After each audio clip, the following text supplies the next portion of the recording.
Good day to you, and welcome to episode 28 of the MicroMuse, titled This Is Where My Brain Lives. I am back for the first time in 2026, and this time it's in response to a question that I had from one of my email subscribers and someone who bought my book.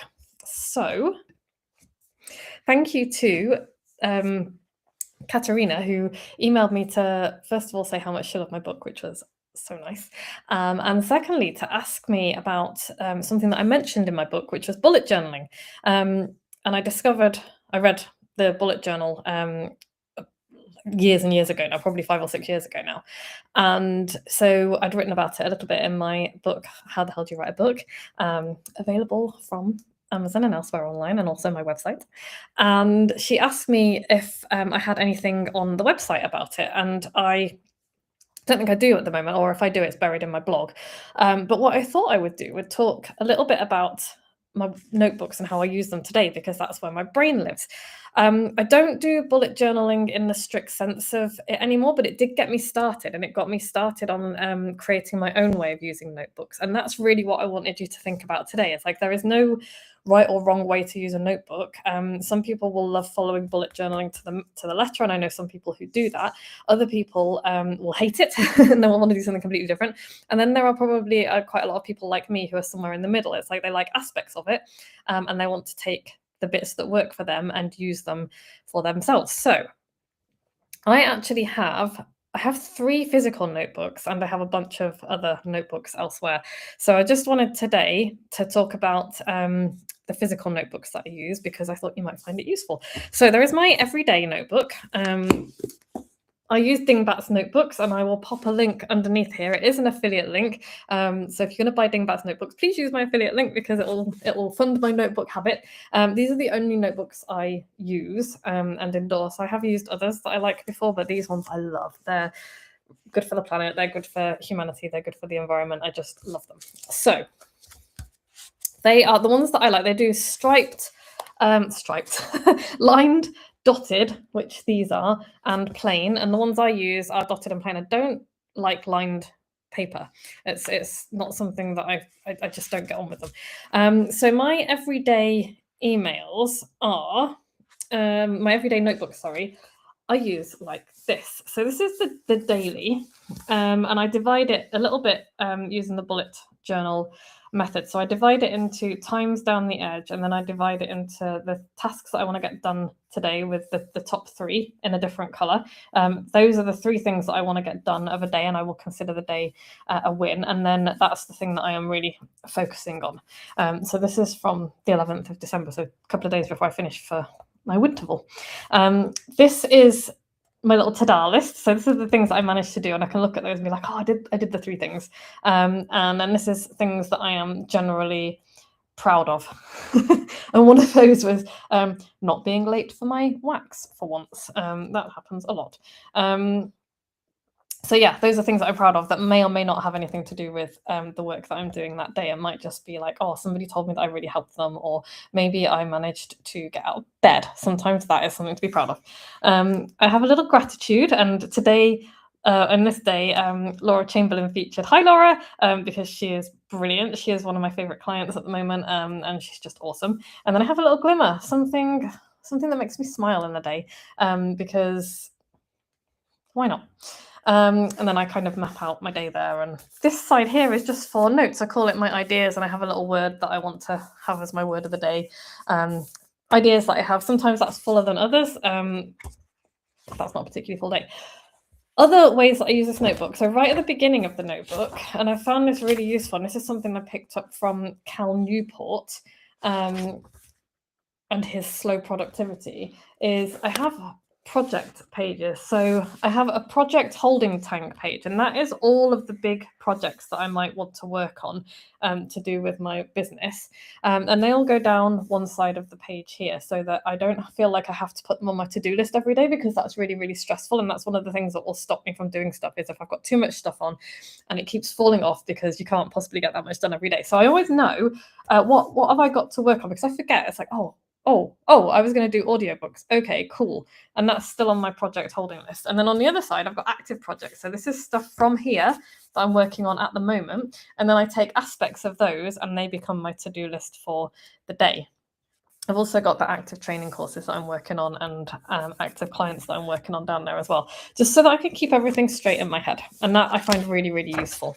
The other thing that I've got just at the beginning of this, and this is just for funds really, is there's an index. So if I do a training course or something and I write notes, then that'll go in there most of the time. So that's a training course that I'm doing, Eddie Schleiner's brilliant transformational landing pages course. You should read his book, very good copy, it's amazing. But I also keep a note of all of the books I have read, just because I like to do it. I haven't actually, that's quite a long way behind. To update it. So that is my day-to-day notebook. That's how I use that. Your mileage may vary, but then I've also got my other notebook, which is my journaling for fun, for shits and giggles. And I use this in a bunch of different ways. So I found somebody gave me this old photograph of our house in the snow from many years ago. And so that went in my journal. On the other page, I went for a while, I was dividing my page into what I did, what I saw, a quote, and something that I wanted to draw. I was in Hyde Park that day and I was sketching people walking through. So that was what I did for a while. I don't always do that. I also sometimes make collages out of stuff. Like I was thinking about sea litter and jellyfish that day. So I just cut a bunch of stuff out of a magazine. And then another way that I use it is, and this is like, this not prescriptive at all. This is like, how do I feel like doing stuff?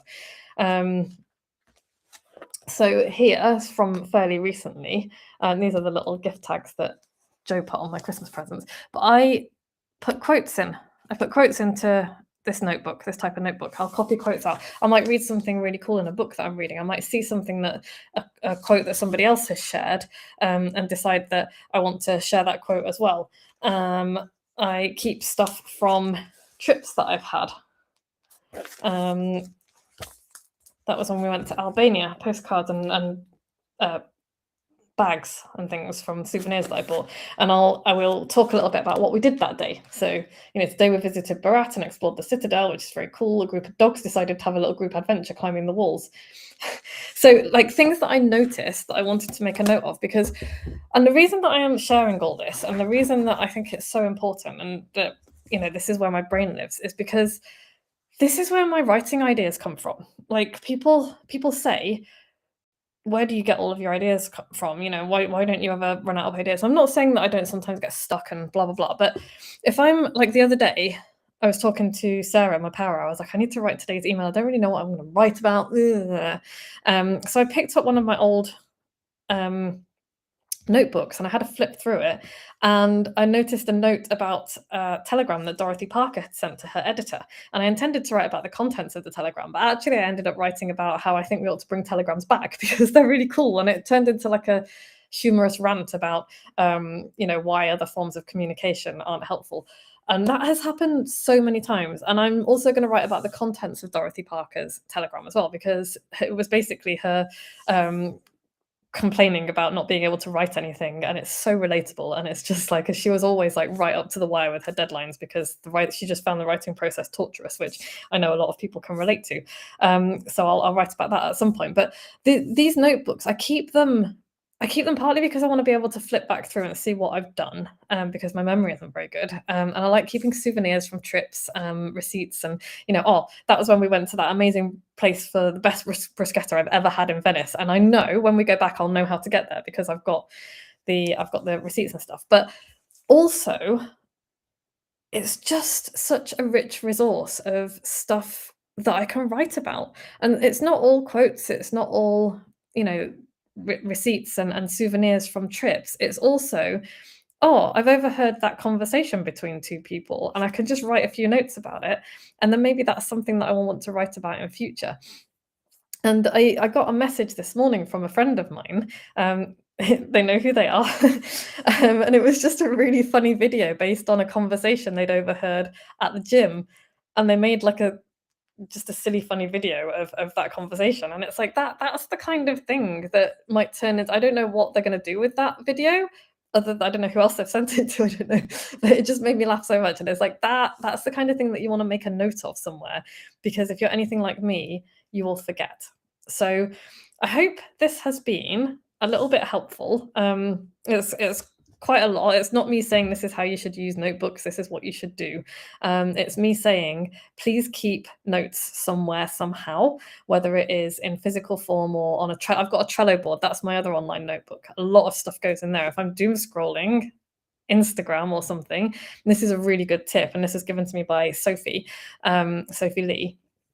It's like, okay, you're doom scrolling Instagram. As soon as something catches your interest, like maybe it makes you laugh, maybe it makes you think, oh, I need to find out more about that, or maybe it makes you cry, or maybe it makes you angry, screenshot it and wang it into Trello, into your Trello, or wherever you keep your notes, and come back to it at some point. There's so much stuff that I've got from doom scrolling, and it has the dual purpose of giving you a good idea and also stopping the scroll and yanking you out of that doom scroll, and it makes it useful. And so then you can put your app away and it's like, oh yeah, it's just pulled me out of it because it stopped you from scrolling. So that's really, really useful as well. I use my notes app, I use my voice notes app, I use Otter to listen in, for me to speak something and then it can transcribe it. There's all kinds of different ways that you can do this. But what I'm saying is, please do keep a notebook of some kind in some way and use it, because you will never, ever, ever run out of ideas or things to write about if you do that. So your 5-minute takeaway today is get a notebook, physical one and a digital one. And I actually do think it's important to have a physical one, because things land differently and you think differently when you're physically writing than you do if you're typing. I think that's quite important. Your brain works differently. So get a notebook, a physical one and a digital one. And also, it's not always suitable to be able to write physically, and start using it. And now do this. Yeah. So this is your 5-minute takeaway. Every time you find yourself doom scrolling, stop when you see something that catches your eye. Snip it, save it, and use it. You've stopped dooming and you have given yourself a really good idea. Thank you for coming to my MicroMuse. I hope you like my new sign. That was my Christmas present to myself. I really like it. And I hope that you are having a good January. And yeah, if you would like to find out more about me, you can visit my profile and join my email list is absolutely the best way. You can visit moxiebooks.co.uk/freebies to join my mailing list, and that will give you some free goodies to help you use your voice to make good travel. You can follow me on here and subscribe to my YouTube channel.